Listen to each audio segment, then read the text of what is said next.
Welcome to Roll, Ponder, and Play, a podcast dedicated to crafting stories through the application of role-playing game engines, combined with creative thinking and propelled into the ether by the barest of prompts.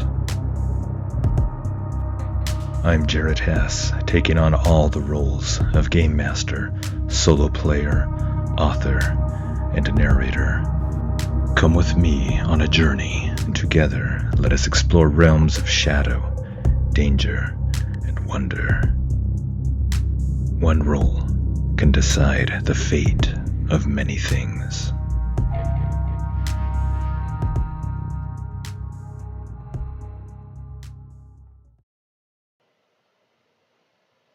Welcome to Episode 9 of the Queen of Shadows podcast on Roll, Ponder, and Play. I'm Jared Hess, your friendly neighborhood game master, solo player, author, and narrator. In our previous episode, Eilwen, Aron, Cadfael, and Mabon enter the mine in an attempt to get away from the Wolf Fang warriors and return to Rockriver and then Frostrbridge. After a few hours, they recross the rope bridge and navigate the mine's dark tunnels and reach the edge of the dark underground lake. Eilwen shows the lakeside skeleton to Cadfael and Mabon, and is about to resume their journey when Cadfael and Mabon, still weary and worn and suffering from the abuses incurred at the hands of the Wolf Fang clan, call a halt to their journey. They decide to rest and make camp. They find some old ruined boats, now bone dry, perfect for starting a fire, and decide to make camp there. Eilwen discovers another boat under a worn canvas wrap that is in fairly good condition with workable oars. She also sees something is reflecting her torchlight back to her far in the distance on the large lake. While Cadfael and Mabon work on starting a large fire and setting up their subterranean camp, she and Aron take the boat to investigate what caused the reflection. They paddle across the lake and find a strange structure, an archway made entirely of iron, but tilted askew. Eilwen investigates the markings on the archway and with some excitement and dread finds she can read them. She tries to interpret them and upon touching the archway, receives a vision of sorts. Therein she sees that an entity of great evil and destructive power is trapped inside the archway, a being with the same skeletal structure as that of the lakeside skeleton. She somehow knows from her vision that the archway was constructed to imprison the being, and that after unknown ages of imprisonment, a group of death cult worshippers of the same race try to free the entity. A battle ensues between the cult and between guardians also of the same race set to protect the archway. During the battle, powerful magics are unleashed. They rupture the earth and bring forth fountains of dark waters to drown both warring parties. The imprisoned being tries to break free, but as its cult goes to a watery grave, the ritual to break the prison is incomplete, and the thing falls shrieking and thrashing into dark oblivion once more.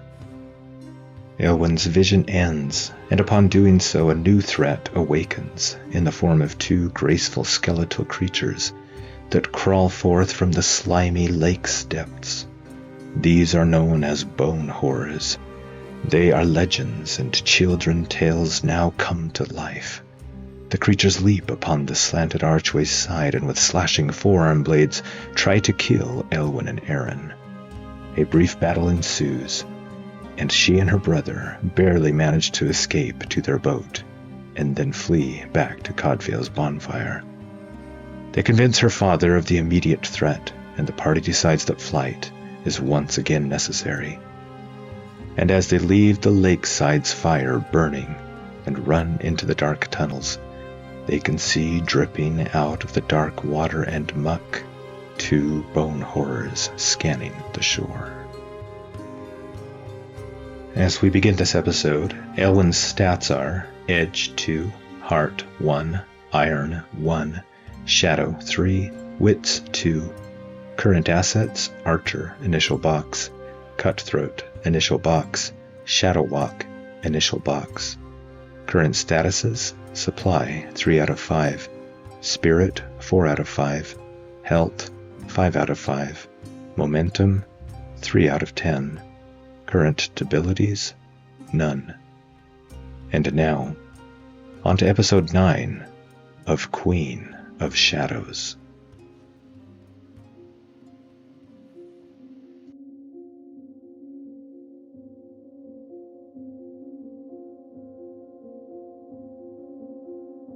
They moved on through the mine, at a frantic pace now, often glancing over their shoulders at what must be pursuing them. The heavy darkness felt like claws in her mind and heart. Whenever Eilwen stared into the darkness, she wondered, were those empty holes within those alien skulls watching with calculating intent? Even now, those horrors, those creatures of flitting grace, could be pursuing them. Could be just one bend behind them in the passageway. She, the huntress, was now the hunted. Faster. They needed to move faster. And she urged them around yet another corner. The orange light that flickered and flared upon the end of her brand and sent shadows skittering along the walls seemed a frail and paltry protection against the mocking, suffocating gloom. Father leaned heavily against a wall, breathing hard and clutching at his chest. Mabon, a sheen of sweat glistening on his face, looked as if he might collapse at any moment. "Night's beneath," Mabon gasped for air. How much farther?" Cadfael just shook his head, unable to speak. Eilwen darted to them. "Keep moving," she said, propelling Mabon forward and tugging at her father's arm. "We dare not stop." Cadfael gulped air, nodded, and they moved quickly onward again. Surely they must be close, she thought, or had Aron led them astray in their frantic flight? We shall see if he did. This is now the locate your objective move inside the Delve sourcebook. When your exploration of a site comes to an end, roll the challenge dice and compare to your progress. Momentum is ignored on this roll. So we have 10 out of 10 progress, thankfully. So as long as we don't get 10s on the challenge dice, we should be okay. And I got a 5 and a 1, a strong hit. We did it. On a strong hit, you locate your objective and the situation favors you. Choose one. Make another move now, not a progress move, and add +1, or take +1 momentum. She'll take the +1 momentum. They emerge from the mine, and in the distance they can see Rockriver. They get a +1 on a move that they take right now. The group will push onto Rockriver and see if there are any supplies that they can find that they might have missed before, and they'll add the +1 on that. Is it good weather? I think it is unlikely, since we are in the Veiled Mountains. The Oracle, strangely enough, disagrees with me and gives a yes, but. Do they find Dristan or Kiffin still there? I think there's a 50-50 chance. No. Are there any other settlers or survivors of Rockriver that managed to make it back here? I think that is somewhat unlikely. No. They emerged from the mine, blinking into sunlight of all things, a rare patchy sunlight, though, with clouds drifting over its warming rays every few seconds, and in the distance another storm was brewing. As they moved towards Rockriver, small flakes of snow started to fall, and the winds picked up, and the sun hid itself behind its usual slate-gray mask. They arrived at Rockriver around midday, but it had a decidedly dismal feel to it. Dristan and Kiffin were not there, and the husks of buildings huddled together as before, pale reflections of what they once had been. No longer the gathering places for families with laughing children, the smells of cooking wafting in the air. Now only the ghosts of memories and of what might have been remained. "Uzak will pay for this," Cadfael said with a grimace. "Kiffin and Dristan must have gone back to Frostrbridge," Eilwen said. "We should take extra time and see if we can find some more supplies and then camp here for the night. We need to rest." Mabon nodded and sank down onto a stool. They stayed up late into the night, going house to house looking for goods. Okay, this is resupply. When you hunt, forage, or scavenge, roll plus wits. She rolled a 1, plus 3 for their current supply is a 4, against the 2 challenge dice of 8 and 2 for a weak hit. We'll trade 2 momentum for 2 supply, so the supply is now at 4 out of 5, and momentum is at 2 out of 10. The fallen of Rockriver still littered the streets, now covered in snow and ice. In one home, they found some foodstuffs and a barrel of mead in a hole under some half-burnt furniture. It was past midnight when they gathered back together and made camp in the same half-serviceable building they had stayed in before with Kiffin.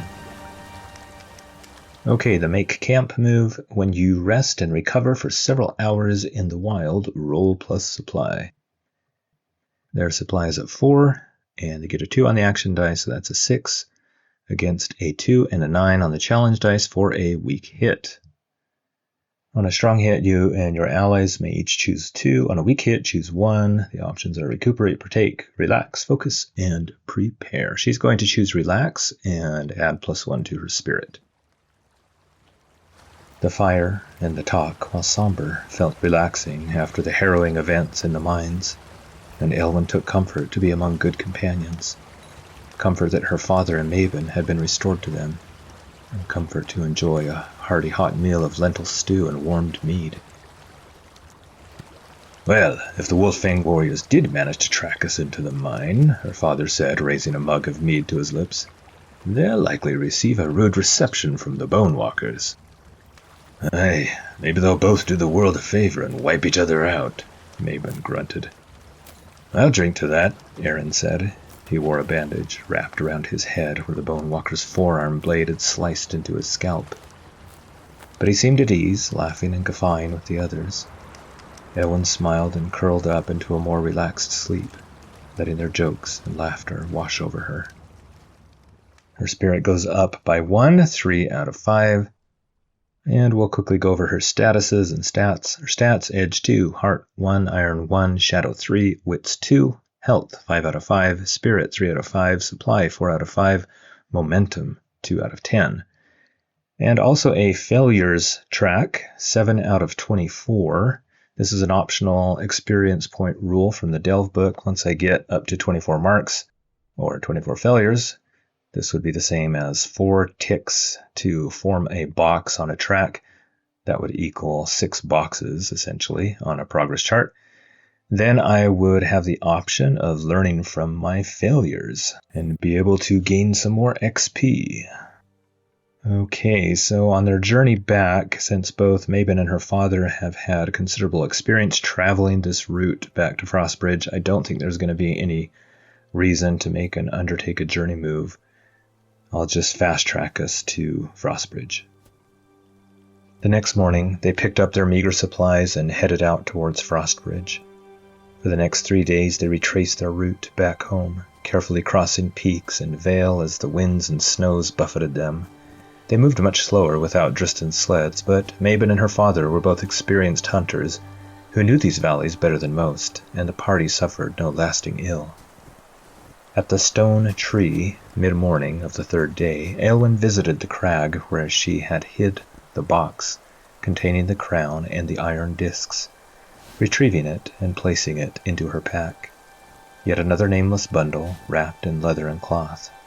By evening of the 3rd day, the small party arrived at the ice bridge onto the wide ledge upon which the settlement of Frostbridge gained its name. Snow danced across its slick surface. One of the warriors guarding the settlement met them, and then ran and told the news of their return. "How are things at Frostbridge? Is anything aloof? I think it is likely." And the oracle agrees and says yes. "Is Belvin trying to make his move? I think that is also likely."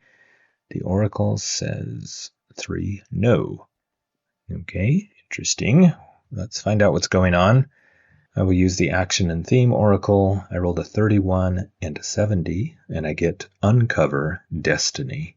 I think Belvin left. He found something. Aha! I bet something in those old tombs Eilwen's parents uncovered 3 years ago. I think he hasn't come back yet. Is Dristan and Kiffin at Frostbridge? I think that is likely, and we get a yes. The settlement was ecstatic upon their return, and they held a feast to welcome Mabon and her father back. Tristan and Kiffin showed up, and amidst drinking and feasting on cooked venison, they found that Kiffin was on the mend and would stay at Frostrbridge till fully healed. But then he would seek his fortunes, trying to rescue the women and children from the Wolf Fang clan's hold in the Tempest Hills.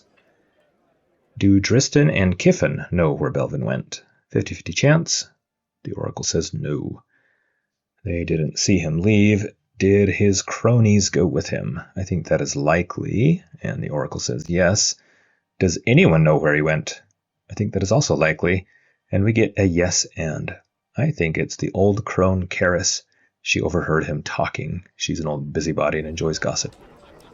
Belvin, strangely, wasn't at the feast. In fact, when Eilwen asked about his whereabouts, he wasn't in the settlement at all.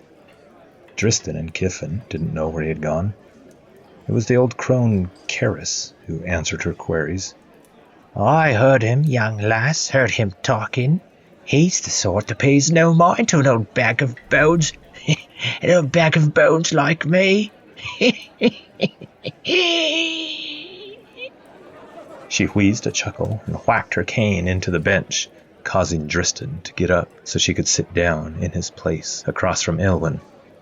I was drinking the other day, drinking hard and brooding harder. Well, he got to talking, said he found a new passageway in the old burial crypt that your own mother Arwen had discovered. Said he was leaving, that destiny called him, that greatness awaited him. Then yesterday morning, they all left carrying picks and shovels. Oh, that man's a bigger head than the great silverback that ate poor Tommy's husband last week. I agree with you there, Eilwen said with a frown. She remembered Belvin's interactions with Father, when the man had tried to get Father to approve of him marrying her. He had acted as if Father giving her away to him was his due compensation for merely existing upon the land. Eilwen sat and drank her ale, picking at her food. She felt a need to be done with the man. He would have to come back sometime. He was no hunter and was not born for a harsh life. Once his supplies ran out, he would return. He had to be dealt with. She swallowed the rest of her ale and nodded to Karis, thanking the old woman. Karis moved off to gossip about someone else. Eilwen would rest here for a few days, and if Bevan did not return by then, she would seek him out and either finish his meddling once and for all, or learn of his fate. Then she could rest easy about leaving Frostbridge and her father. She left Tristan and Kiffin and Father and Aron and Mabon to their feasting, and stared out into the snow that fell down across the ice bridge.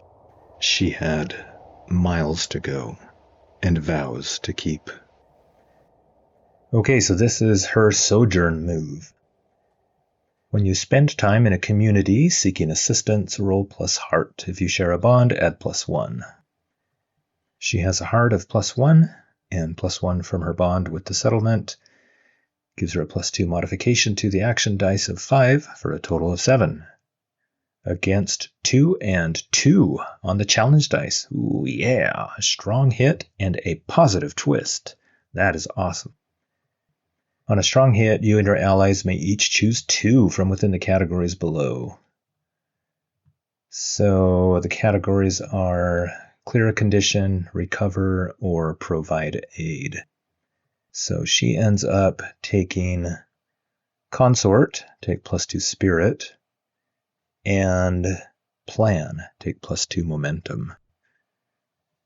And because she has a bond with the settlement, she'll get 1 more and will get +2 more momentum, getting up to 6 out of 10 much needed momentum.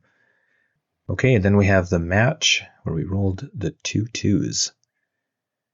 For that positive twist, what happens? I had my own thoughts, but the mag, Mark's adventure glyphs on RPGsolo.com, confirmed it, with images of a sword being swallowed by a many-toothed something and a blade with a wicked-looking serrated edge.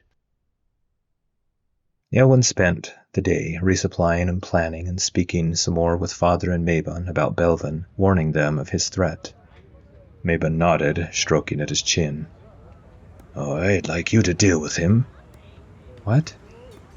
Aron told me you intended to duel him. Yes, but A sword mistress will need something more than a knife. Sword what? She asked, confused. Mabon reached up and pulled a battered iron sword from near his stove and passed it over to her. It was in a simple leather sheath. He pulled it out and studied it for a moment in the firelight. A part of one edge had a jagged sawtooth cut in it. I want you to take this, lass, he nodded. For your service you performed in saving me. I want you to be my sword mistress. Her father raised an eyebrow and shook his fork with a steaming chunk of meat at Mabon and coughed and nearly choked on the one that he had too hastily swallowed.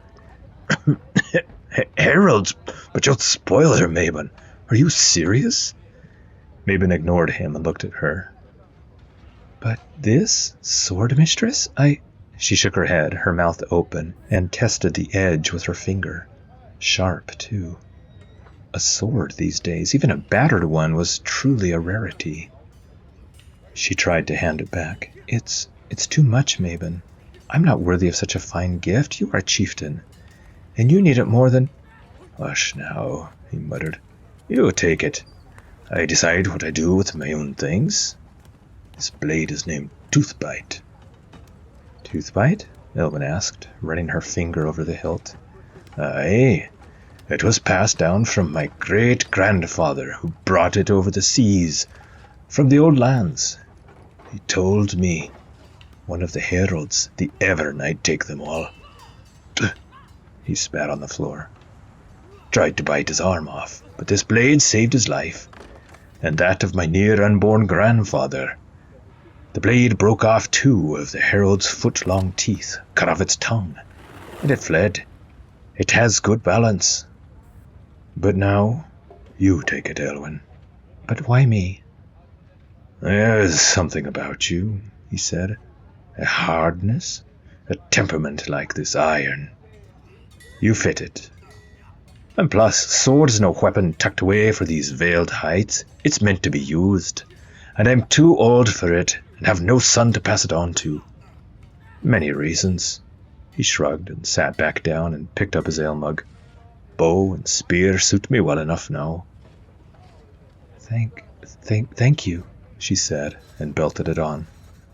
She felt light-headed, but strangely the sword did feel right, a comforting weight on her hip. He grinned at her. Bah, thank you, lass, for saving your father and me. Frostrbridge is in your debt.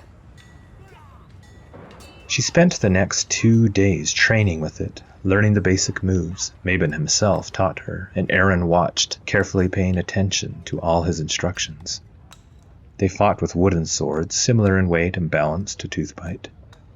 I ain't gonna go easy on you, lass, Mabon said. He swung the wooden sword over his head, rotating his shoulders. Mabon was a large man. She knew some called him fat, but he still had a good amount of muscle on his frame, even if he was past his middle years. I wouldn't want you to. I want to learn. Good, he grunted, and then came at her.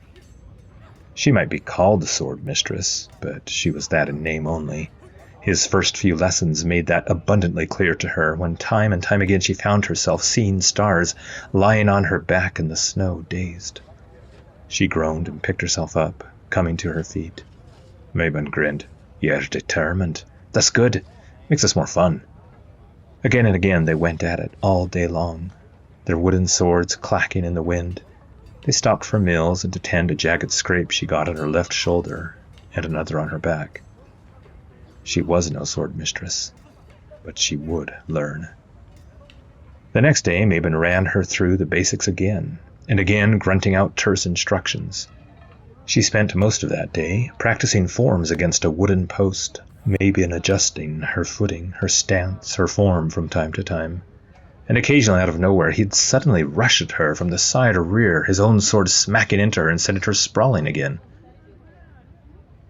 Okay, so how does this make Aron feel? All this attention that Eilwen is getting and Aron is not. Does it make him jealous? I think there's a 50-50 chance that it does. Oh, but the Oracle says no.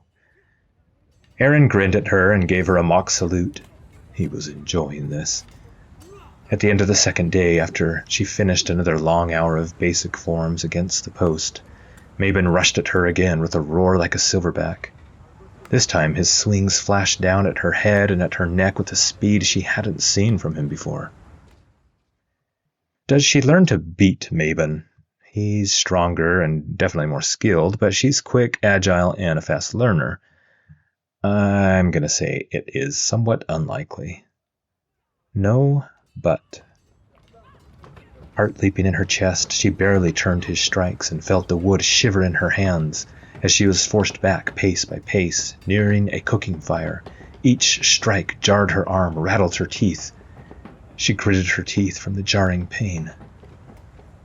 Come on, girl. Remember your forms. You're never going to beat me in a straight-up muscle fight. Use what you have. Turn the blade. Small deflections. No need to hammer me back. She watched him carefully, watched his eyes as he came at her again. She controlled her breathing and then moved into one of the defensive forms. Slowly at first, she moved from form to form, but eventually fell into the rhythm of the clacks, and she felt her movements become one with the sword. She turned aside his flurry of attacks, each one. Her back foot was in the coals of the cooking fire when she began to push him back. Slowly, she forced him back again and again as her forms flowed into the offensive. She was doing it. Her face split into a grin. He parried, suddenly got within her guard, kneed her in the gut, and wrenched her sword from her hand, tossed it aside, and then slammed the flat of his own wooden blade onto her back. The blow slammed her body and face into the snow. She barely felt the hot sting on her back as she doubled over, coughing from the sudden lack of air. She gulped and then rolled over onto her back, wheezing. It was nearly dark, and flakes drifted down from the gray sky above her. Still on the ground, she looked about her. A dozen or so people were watching them. Aron, like a faithful hound, had stayed there all day by her side, intent on everything that Mabon said and taught. Her father was there too, holding a spot of steaming stew in his hand. He had an unreadable look on his face, but his mouth was slightly open. Had he seen that last bout? She groaned and pulled herself to her feet, felt the icy shivers of snow roll down her back as some clumps got inside of her tunic. Then she stood, shivering in the cold wind, her arms folded over her aching gut, snow drifting around her, awaiting his judgment. Mabon looked at her and grunted. "You got cocky there, didn't you, lass?" he said with a grin. "You need to stay focused, always. Distractions will kill. You're a fast learner, I'll grant you. You've got good reflexes, and you move with the grace of a mountain cat. And at one point there, you moved like the very wind heralds, even surprised me, like you were someone else. You stopped my attack cold, and you pressed me. Then for some daft reason, you got this goofy grin on your face, and it all went to the herald's own pits. This is no game, Eilwen." I know, she said quietly. I'll do better next time, she said between shivers. "Good, well," he scratched his sweaty head and grinned again. "You know which side is the pointy end, that's the main thing. Stick that in the enemy's belly and he'll be squealing for mercy. And just make sure he doesn't stick you with his. You at least got the basics down. Keep practicing them every day, you hear? And never lose focus. Every day." He looked at her with an intent eye. She nodded, her teeth chattering. "Every day." "Well then, good. We'll do it again tomorrow, eh? What do you say? Night's beneath, but you look as pale as the snow. Get yourself cleaned up now. Some food in your belly. Meet me here just after dawn." Eilwen nodded and watched as Mabon took both wooden swords and walked with a whistle back towards his longhouse. Aron hopped down from a fence post he was sitting on. "You fought well, sister," he said. "Mabon's a trained warrior." "Come on, Eilwen," her father said with a grin. "I got you some hot food, but as you're done for the day now, let's go inside and eat." Still shivering, she followed them into the longhouse.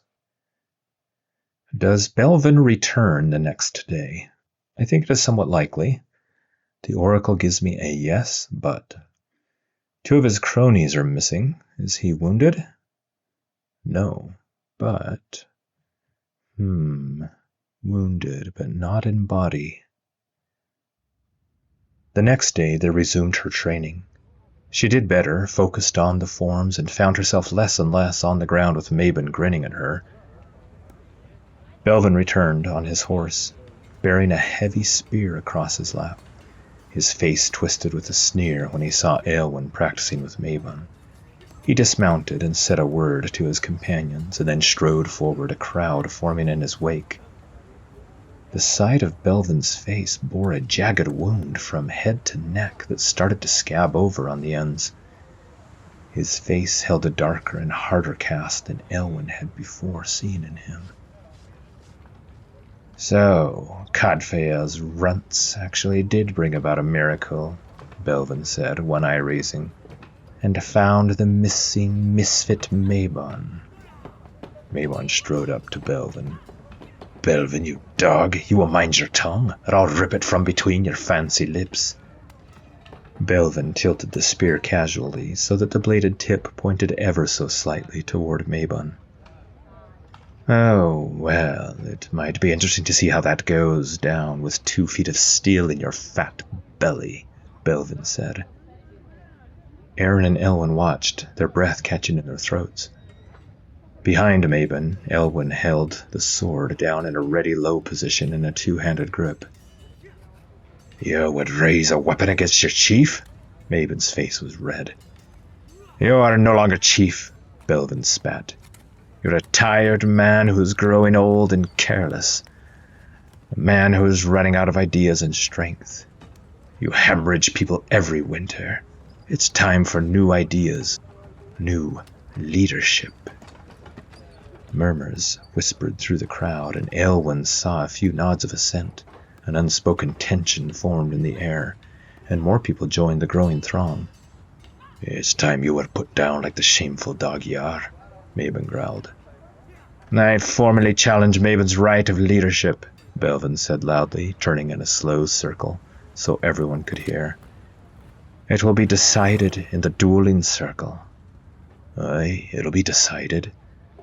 But you'll not be facing me. You'll be facing Frostbridge's new sword mistress. And Mabon looked at Eilwen. Sword mistress? Belvin asked, looking somewhat taken aback. His eyes flicked to Eilwen and then darkened. Eilwen nodded. It was noon, and the sun shone fitfully through the clouds. She unclasped her bare furs and let them fall to the snow. She felt the cold gust around her arms, tugging at her braid and pulling free a few wisps of hair. She did not say anything, but met Belvin's dark eyes.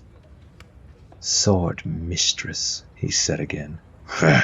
It's going to take more than giving a child a sharp plaything and fancy titles to win this. Mabon, you know the rules. Should she fail, I am chieftain of Frostbridge, and my word is law. It is tradition. Aye, it is tradition, Mabon nodded, but she will not fail, Mabon said, seeming unconcerned. The settlers murmured again. Mabon raised a hand and the people grew silent. Gather the people to witness, he commanded. Do you regret giving me this now? She asked Mabon, holding the sword and speaking to him softly. He leaned in towards Eilwen. Just to make sure you win, he grunted in a low voice and moved away. Near the ledge, where the edge of the ice bridge joined the settlement grounds, more people began to gather, muttering and gossiping in excited tones. Are you sure about this? Aron asked her, grabbing her arm, as the men formed the circle in the snow. Her father looked on. He frowned in thought, but eventually nodded his head to her in a look that told her she could do this. Yes, she said, her eyes flicking back to Aron's. Be careful, Aron nodded. Remember, he's a snake. There's something off about him, too. Something that wasn't there before. Just finish him quickly, and give him no quarter. She nodded and flexed her leather gloves and gripped the hilt of the sword tightly. Mabon stood between them. He raised both his hands and the crowd quieted. "The contestants will form the circle." Both she and Belvin each drew half of a large circle in the snow with their iron-tipped weapons. She with her sword and he with his spear. He glared at her when she neared, then they retreated to opposite ends. "The first one who leaves the circle," Mabon continued, "or yields, forfeits the contest.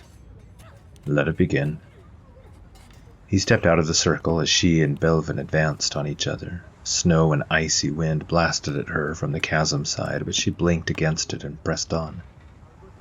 Belvin held his spear and gave a mocking sneer. "And to think I wanted to bed you. This will be so much more invigorating when I smash your face into the snow and hear you cry for mercy." I had established earlier in the fiction that he wasn't that strong of a warrior, but I think that has changed due to whatever happened to him in the mountains. Something mystical, no doubt. So instead of the normal troublesome I would have granted a non-trained warrior such as he, I'll set his rank to dangerous.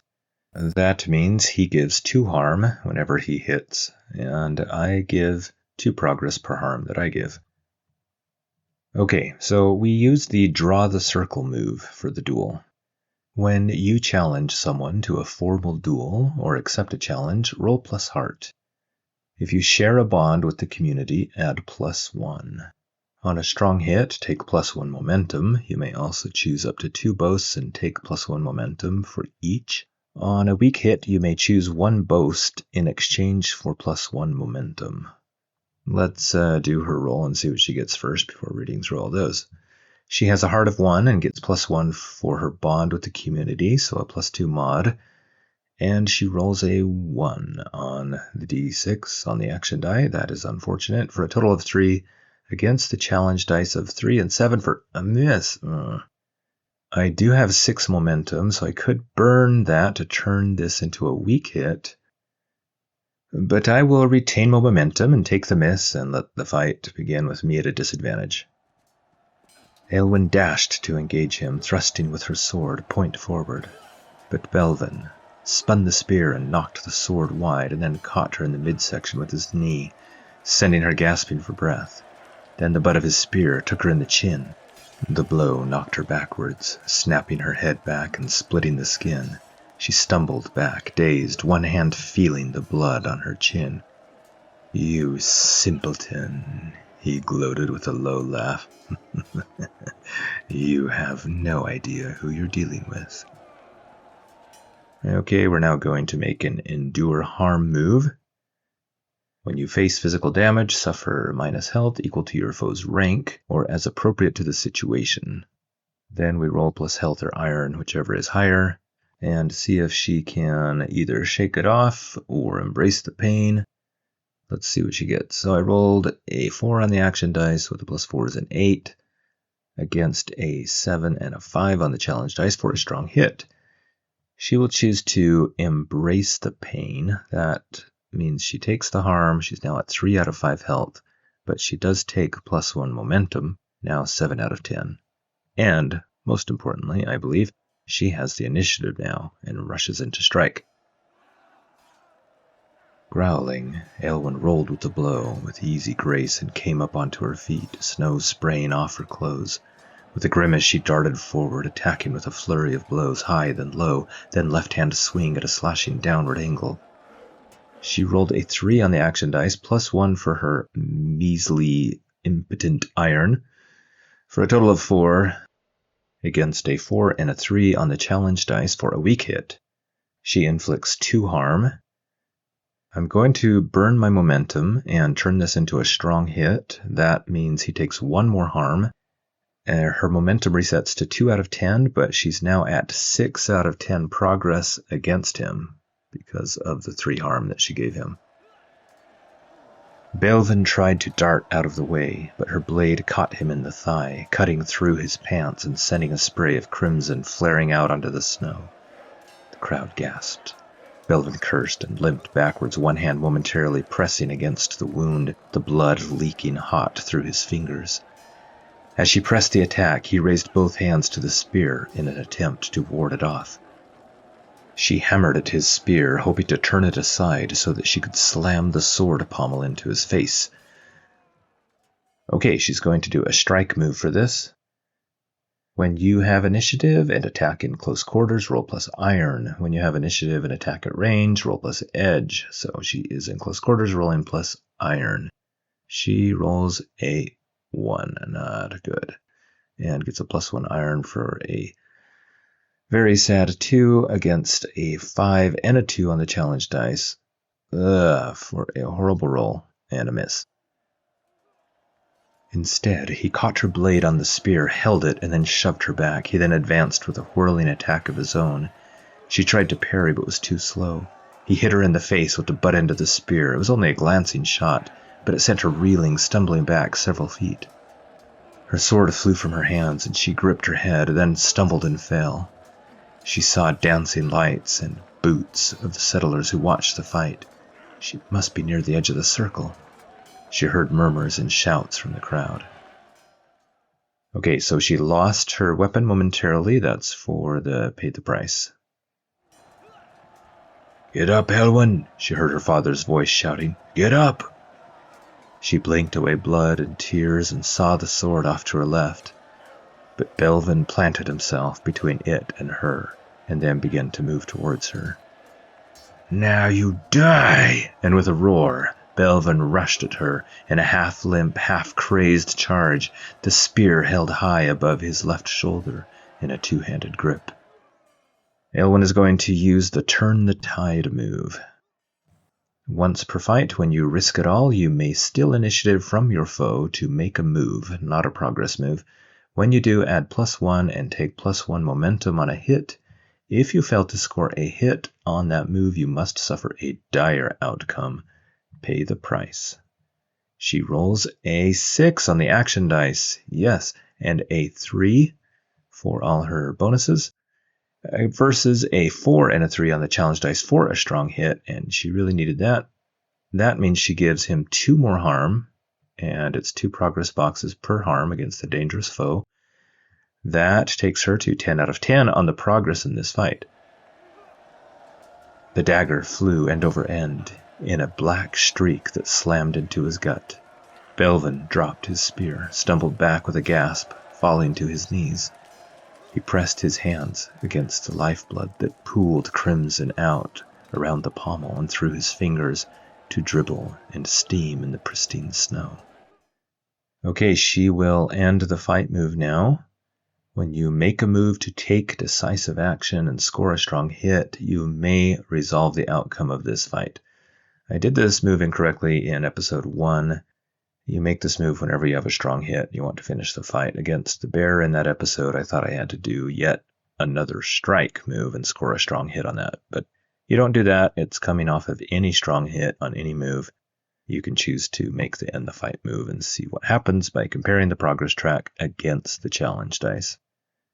So I have 10 on the progress. That is great. That needs to beat the individual D10s on the challenge dice, and we get a 9 and a 9. Oh, wow, that is nuts. Double 9s. That means we get a twist. That is cool.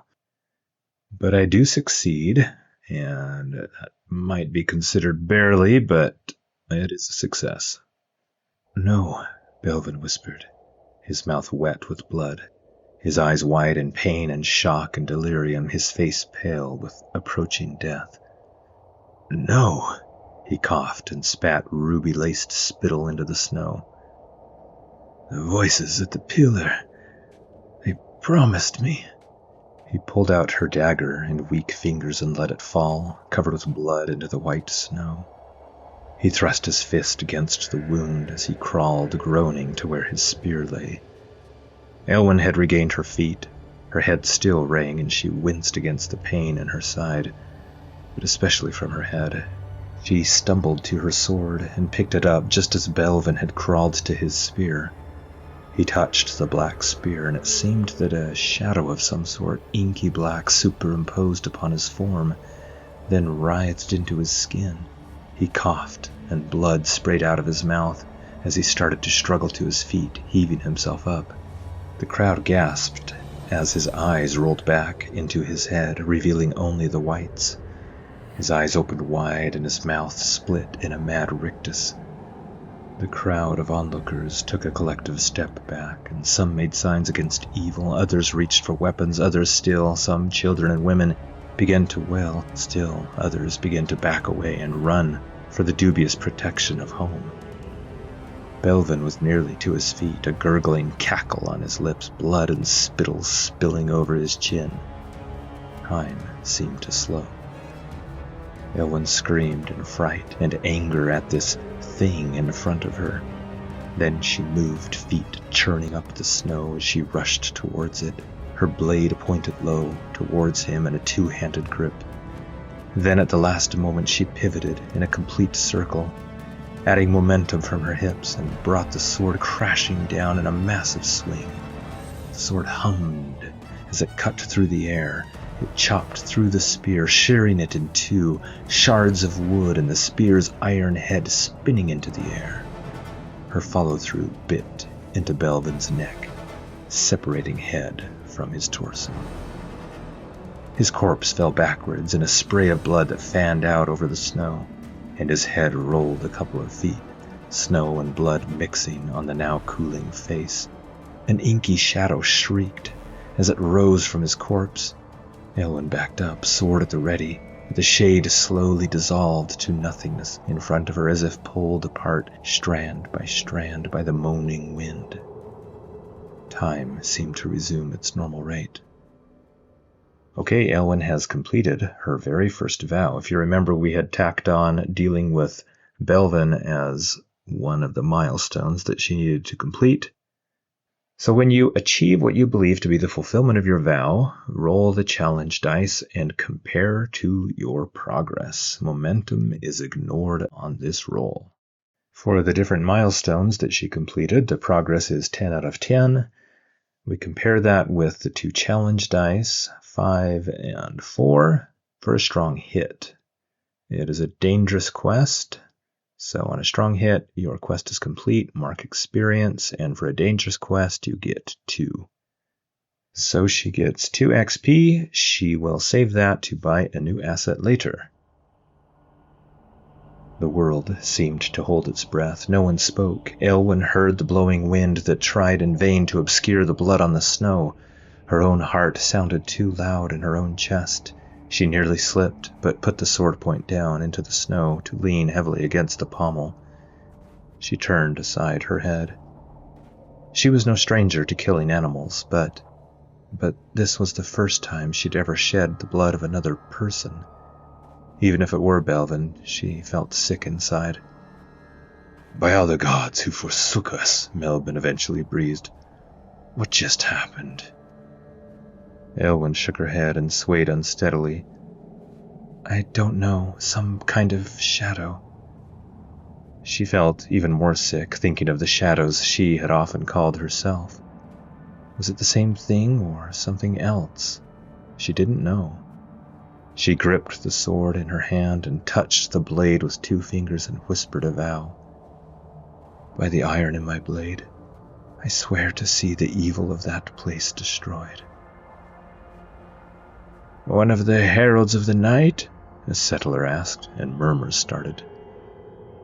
"The burial chambers!" the old crone Karis shrieked, stomping up with her cane, knocking some shins of a few settlers in her way. "What?" Mabon asked. "Oh, he was cursed," she muttered. "The fool had gone to those burial chambers, hidden in the mines, and remember, 2 of his friends didn't return. I think some foulness roots about in the dark places where those dead were buried." "Everyone, return to your homes. Let us speak of this no further," Mabon said. "You, and you, form a pyre. Though the greasy soot of his passing will stain our snows, we'll finally be rid of him. And you," he turned and pointed at 2 men who were trying to slink away, Belvin's cronies. "You'll stay here. I'm going to talk to you." Then Mabon turned to Eilwen. "Eilwen, lass, get some rest. I am again in your debt." Cadfael, join me, please. Belvin's two friends looked uncertain as Mabon and Cadfael turned toward them. Come, sister, Aron said, wrapping her bearskin coat around her, leading her away. Okay, I forgot to do the swear an iron vow move for 2 vows. One for the vow to find if her mother was involved in any death cults. That was a formidable vow. And one to rescue the women and children for Rockriver, also formidable. I'm technically supposed to make the move the moment I swear the vow, not really wait until I start acting to seek to fulfill the vow. I didn't really understand that. So I'm rolling those swear an iron vow moves now. For the vow to find if my mother was involved in any death cults, a formidable vow, I rolled a 2 with a +1 for my heart for a 3 against a 4 and a 5 on the action dice for a miss. -2 momentum. This means her momentum is reduced to 0. Yeah, she was tossing and turning about it. And I think the significant obstacle here is that she will need to visit the burial chambers Belvin was at and verify what's going on there. For the vow to rescue the women and children, formidable, I rolled a 3 with a +1 for a 4 against a 7 and a 2 on the challenge dice for a weak hit. That gives +1 momentum. Her momentum is now at 1. It feels like this one is on the way before she works on her other vow to find out about her mother. And finally, a vow to cleanse the evil of the burial site. And this one is troublesome.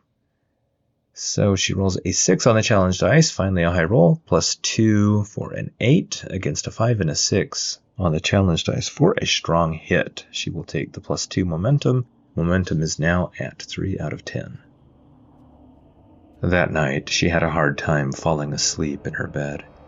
It was past the 3rd watch of the night, and her father snored fitfully, and Eilwen stared up in the darkness of the rafters. The crown and the iron discs with their blocky runes lay in her box beneath her bed. Would Mother's inky shade slink down out of the corners of the rafters and sink into her skin? What was the connection between the strange powers her mother had, the death cults, and the iron book?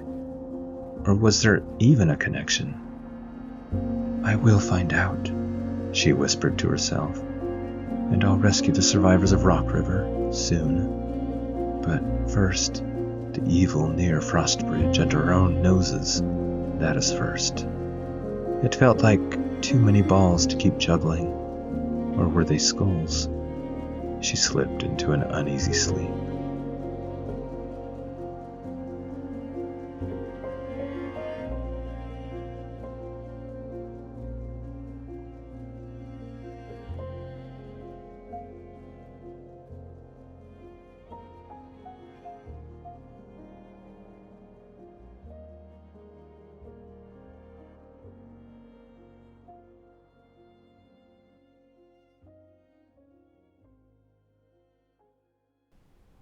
Thank you for joining us, and I sincerely hope you enjoyed what you experienced.